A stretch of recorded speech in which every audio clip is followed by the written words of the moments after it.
Hi guys! Welcome back to my YouTube channel. It's me again, Saidi Galsote.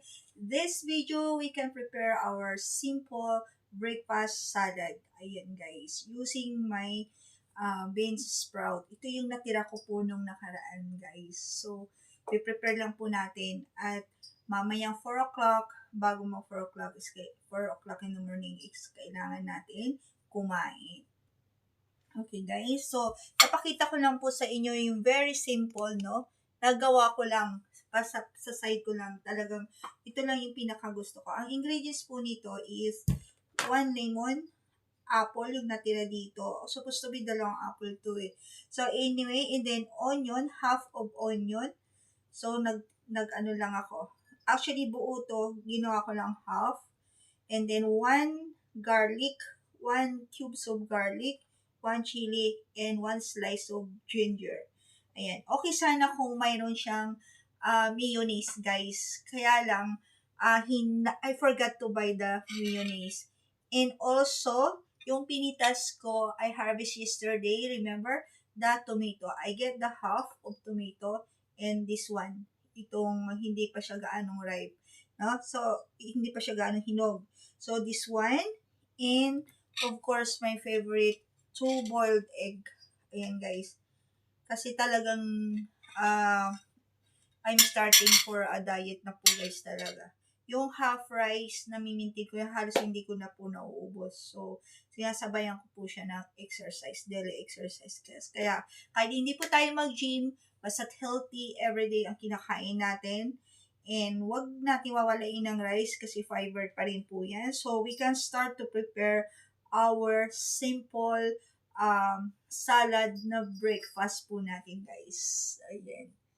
So, una, yung half lemon, may lemon pa po ako, half lang to, na ito yung ipipiga po natin. So, itira natin to, tabi po natin yung lemon and onion na kalahati.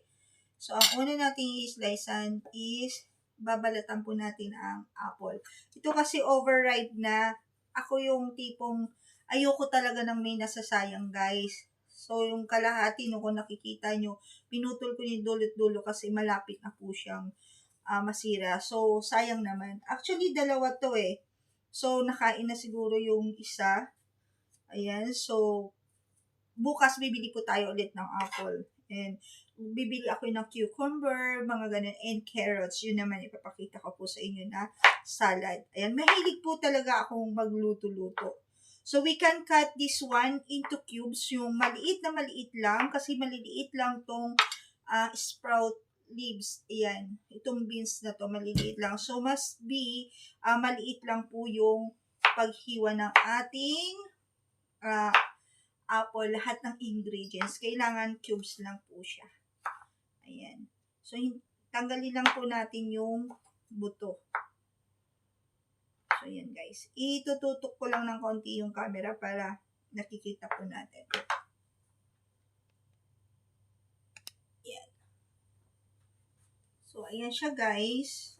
So, para lang tayong guys, naglalaro, pero may worth it naman kasi happy tayo sa ginagawa natin everyday and this is good for our health. At my point is, at least wala pong nasasayang na food. Ayaw na ayaw ko po talaga na nagtatapon ng food po. Ayan, from the start, yan ang natutunan ko sa being anak ng farmers. Kasi alam ko yung hirap, how to planting the rice and vegetables, ang pagiging anak ng farmers. Kaya, nakuha ko yun sa aking lolo. Ayan. So, habang nag-prepare po tayo, we can discuss kung ano ang benefits ng bean sprout na actually, nailagay ko na po yung benefits dyan sa unang vlogs ko kung nakikita nyo. This one is antioxidant and to helps our heart disease. Ayan. Yun kasi talagang yan ang ko. May sakit na po talaga ako sa puso ever since. So, gusto ko, at my age, starting na po akong maging diet. Ayan. Kasi yung ko kasi medyo gusto ko tutok po dito. So, we start the onion into cubes also. Ayan. Mahilig po talaga akong magluto-luto ever since. Ayan. Kasi, before, I have a restaurant near in Taguig. The name is Bros Meek Restaurant. That one is 24/7. So, ako po talagang nagluluto. That was in year 2012. Matagal na po yun. As in, super tagal na po yun, guys, in the Philippines. Ayan. Bago ako pumunta ng Singapore, Dubai, bago ako mag-business travel, guys. So, talagang hilig ko na po talaga ang magluto. And actually, my plan is I want to open at least simple restaurant or coffee shop. Yung coffee shop po talagang gusto ko. Ayan, more on mga salads, ganyan. So, para may business lahat, i-over na lang natin. General na yun. Like intercontinental restaurant, at least complete. Ayan, guys. So, after natin i-cut po yung onion, actually, 2 kainan ko na siguro to. At, para may kakainin tayo for dinner. Ayan, kasi may fridge naman, at least walang masayang. So, nag-prepare lang po ko, or if ever na mag-visit yung mga engineers dito or mga other friends, colleagues, gusto nilang tikman, pwede din naman. So, ayan. So, 1 cubes of garlic lang, guys. Talagang mahilig po talaga ako sa garlics. Mga garlics din. So, mahilig po ako sa garlic, guys. So, ganyan lang siya. Pero kung may mayonnaise sana tayo, okay lang. Pero gusto ko lang talaga is malasahan ko ang lemon. Ayan, lemon kasi is mag-help din to sa ating katawan. Tsaka ito, tomato, ito yung na-harvest po natin. Nagtataka po kayo siguro kung dadalaw lang na harvest ko kasi ito nasa pinaka tago ng dahon. So, nag-slice lang po ang kalahati kagabi na ikain na yung kalate. So, let's see, kasi gusto ko po talaga to yung hindi siya overripe. So, yung crunchy siya kainin like mango. Ganun ang gusto kong mangyari. So, ito, see, very fresh, guys. Ayan, para siyang guava style. Actually, ito, pinaka-fruits namin ng kapatid ko naman sana. Since mga bata kami in the province, pipitas lang po kami. Yan ang pinaka-apple namin ng magkapatid. For example, pumitas kami ganyan sa taniman ng lolo namin. Gaganyanin na namin, kakainin na namin with salt. Ayan. Ganun ang namin nun. Buhay namin magkakapatid. So, very healthy sa farm po. Lahat po fresh yung kinakain po natin. Ayan.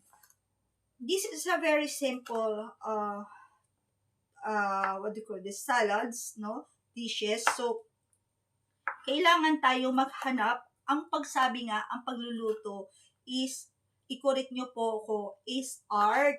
Kung saan ka happy from your heart at nanggagaling yan sa utak mo at puso mo, magiging masarap ang ating pagkain. Okay, guys? At ang ating panlasa. So, for me, kasi may iba-iba po tayong mga recipes, may iba-iba po tayong menu, ganyan. Para sa akin, guys, pag nagluluto po talaga ako, para sa galing sa heart ko, talagang iba yung panlasa ko, guys. Ayan. Hindi po ako nagka-copy-paste or tumitingin sa mga menu. No. Kung ano lang yung nandiyan, kaya kong i-resolve kung paano ko siya lulutuhin, guys. Ganun ako yung ayan, guys. Kung makikita nyo, guys, is very, cube siya. Supposed to be dapat, yung green bell pepper. So, sabi ko, wala akong green bell pepper, but I want the tomato, guys. Paborito ko ang kamatis. So, lagyan lang po natin ng kapiraso. Ito hatiin pa natin. Hingilan tayo dito ng 1/4, no? At tanggalin ko po yung buto dahil hindi po ako kumakain ng buto ng kamatis. Yan, takot na po ako kasi minsan, muntik na ako nagkaroon ng kidney stone. Kumbaga, yung mga buto, hindi talaga naiipon kasi doon sa loob. Ayan, very healthy lang po talaga ang aking kinakain. Kaya before, kung makikita nyo, mapapanood nyo yung pag-sorting ng aking mga damit is talagang ever since kung mga nakasubaybay sa akin, payat po talaga ako. Super payat ko po ako. Since 16 to 20 years old ko, ang buy one ko lang 22 and 23. Ayan guys.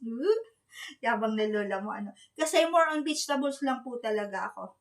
In 1 chili, 1 cubes of chili. Chili is the best of our body guys. I-research nyo yan sa Google po. Talagang malaki ang tulong ng chili. Yung iba naaanghangan. So, ang chili, hindi nila alam, yan ang number 1 na nakakatulong sa ating katawan. Ayan, guys. So, i-correct nyo lang po ko. And also, the ginger. And I see and I research also the ginger is very, very, very, very good to our body. Pag, for example, wala pa naman yung tiyan nyo, ngunguyain nyo lang ganyan, or you cut into cubes, same like a garlic, pwede tayong uminom ng 2 glass or ng warm water, mawawala lahat ng ating, lahat yan nag-i-expand to sa brain natin, sa heart natin, sa bones natin, sa mga ugat-ugat natin, sa mga joints natin. Number 1 to is yung may mga nagkaka-gout. Ayan. At saka, syempre, sa heart na rin, sa kidneys na rin. Ayan, guys. Ginger is the best also sa health natin. Proven ko na po yan, guys, kasi before, sayang lang talaga at hindi ko naalaga ng aking mami. Talagang ako sana ang nagpe-prepare ng ganito for her. Kaya lang sobrang busy ang lola mo dahil, ayan nga, mag-isa lang. So, ayun guys, hindi ko inubos yung kamatis, hindi ko inubos yung onion and itong lemon guys. So, ayan. Tapos na po tayo. Ayan siya. Nasa kalahati lang, no? So this one, bean sprout, no? Bean sprout, tomato, onion, garlic, and chili, and apple. And of course, lalagyan po natin ng itong lemon, guys. So actually, kulang pa to eh. Mahilig po ako sa lemon, guys. Which is, sinasabi nila, bawal kasi mababa ang dugo ko at yung hemoglobin ko. Pero, ang lemon kasi sa akin, guys, hindi po talaga ako makakain na walang lemon. Ayan. Mamaya na lang po natin tikman. And of course, lagyan po natin ng konting salt. Ayan, isansya lang po natin. This is the iodized salt. Malinis naman po yung kamay ko, guys. Ako lang naman ang kakain. And, counting brown sugar. Kung wala po tayong mayonnaise or anything, kumuha lang ako ng kahit konting sugar. Ayan. Ayoko ng white sugar, brown sugar lang. At tuwing nagluluto po ako, ang secret ko po talaga is I put the brown sugar. At hindi po ako gaanong gumagamit ng bitchin. Gumamit man ako ng magic syrup, pero konti lang. Pero more on brown sugar ako. Ayan, nakayuko na ako, but I'm done. Ko ginagamit. So, this one, guys, ayan, ganyan siya. And, imimix lang po natin. Ayan, mix. Like, this is a very simple salad. So, yung cucumber salad, bell pepper, green bell pepper, may mga benefits din. But this one, because I researched for my health is about my heart disease, my heart and my blood, is I really, really want the bean sprout. Ito yung tinatawag nila sa Tagalog na toge.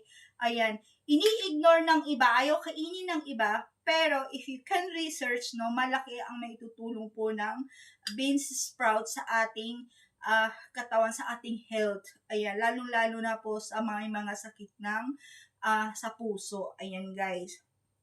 Saka sa mga kidneys, ganyan. Antioxidant din po to. So, anyway, guys, i-research nyo na lang po dyan. Pero, before ako magtanim, before I planting this one, so, hindi ko talaga naisip na ay magpa-planting ako kasi maano ang maitutulong nito sa akin noon. Basta lang ako, gusto ko lang mag-planting, malibang lang ako. And then, sabi ko, ano kaya ang naitutulong ng beans itong tugin? Nung ni-research ko, guys, at chigit ko po sa Google, as in, ang laki pala ng tulong, guys. And kumain po ko at doon sa lumpia, and then yung roots noon, pinakita ko na rin po sa inyo, yung roots na ugat na tinanggal ko, hindi ko tinapon.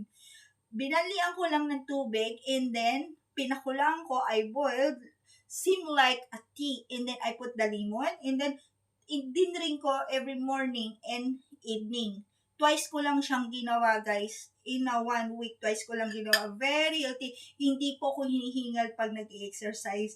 Hindi po naninikip na yung dibdib ko. Hindi ko naman sinasabing ang bilis. Hindi. Yun lang ang impact na naramdaman ko, guys. So, ito na po yun. Itong sprout, guys, hindi na po yan lulutuin. Ito, nabalian ko na po ito ng tubig. Binlash ko na siya, hinango ko, and then I put it in the ref. So, ito yung natira, guys. So, let's see, ayan, haluin lang po natin ng haluin. So, yan lang. Tapos, kuha lang po tayo ng konti. Itikman natin kasi pag kinain natin ganito, hindi natin maubos. Sayang naman. Ayan, much better. Kuha lang po tayo ng konting-konti lang, guys. Ayan, wait lang po.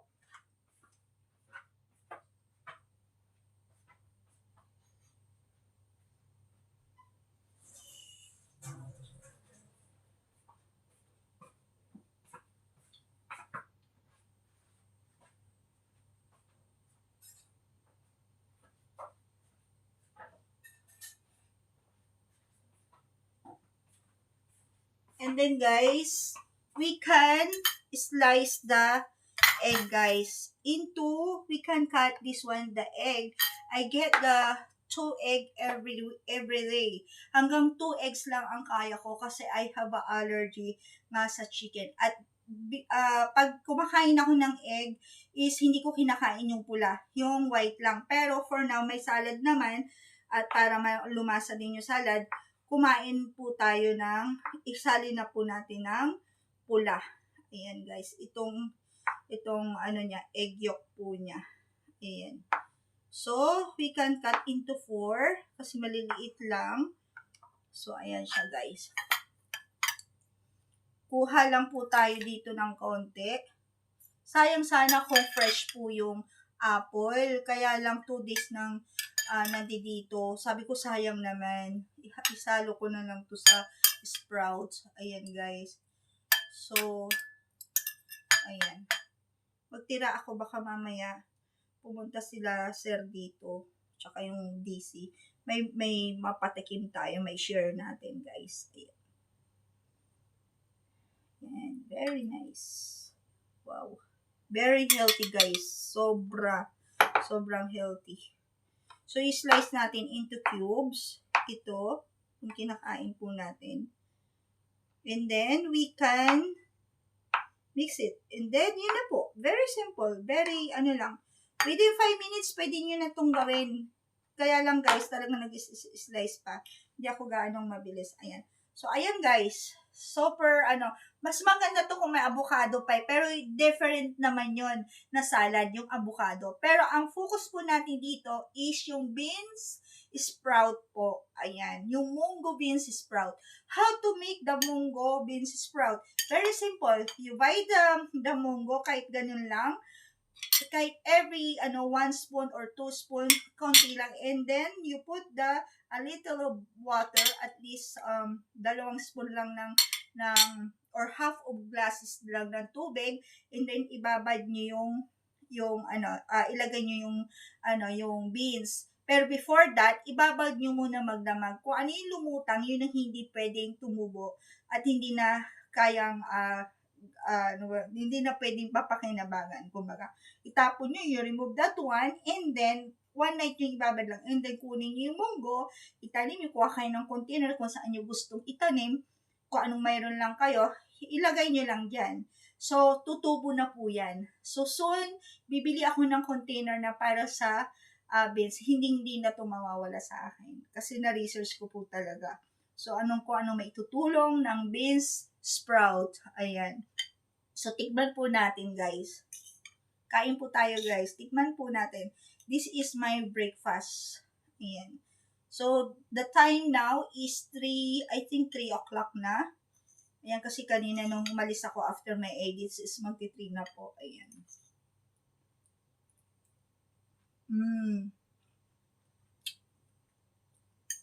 Ang sarap, guys. Kain po, ang sarap. Super sarap. Nilalasahan ko yung lemon, kung dadagdagan ko pa yung asim niya at saka yung ito, lasa ng sprout, yung itong green sprout na to. Pwede din yung munggo, pwede din po yun. This is a munggo from Indian, guys. Iba rin yung munggo sa Philippines, malalaki yun. Yun din is masarap. Pare-pareho lang silang sprout. Ayan.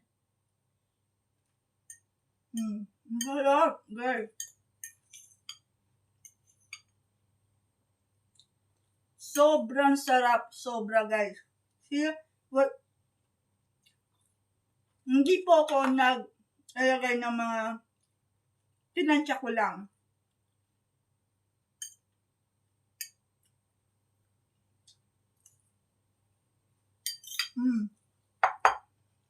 May natira pa po ako dito. Ayan. Pag pumunta dito si Sir, pwede natin itong i-share sa kanya. Patikman natin to sa kanya bukas. For sure, dadayang kakataw. Miki, okay ka lang ba dyan?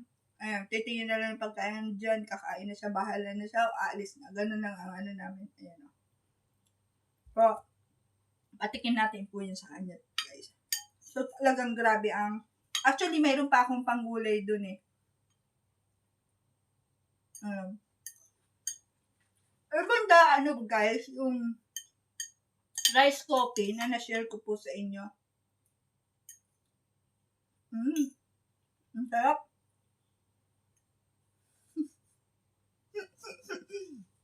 Ang takaw na lola mo. Hindi, gutom lang talaga ako, guys. Super gutom mo talaga. Nanginginig ako kanina habang nag-edit ako. Sabi ko, tininan ko yung oras, i-prepare na akong food para before 4 o'clock, makakain na ako. Ayun. Hindi na po kasi ako kumakain. I'm not eating after 4 o'clock. I'm not eating na. At least before 4 o'clock. And then in the whole day, I'm not eating. Gabi na, I ate 8 o'clock, 7 o'clock. Ganyan.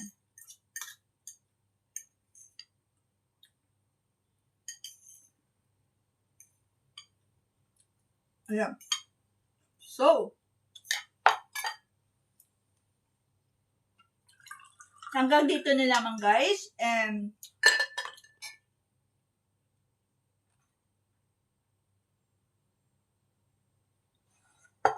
hanggang dito na lamang, guys. And please, thank you for watching, guys. And sana kahit paano mayroon ako na itulong sa aking simple vlogs to help your health sa may mga sakit. Thank you for watching. And maraming salamat po sa mga Pilipino, sa mga OFW kabayan. Kailangan natin love your health, okay? Kasi isa lang ang buhay natin. Okay, guys? So, thank you po talaga. And please subscribe my YouTube channel, like and share, and comments down below po kung ano pa yung maitutulong nyo sa may mga sakit ng kagaya ko na pinagdadaanan. Ang aking sakit sa heart and sa dugo. Ayan, guys. So, maraming salamat po ulit. And see you. Please subscribe my YouTube channel. I love you guys and God bless. Bye!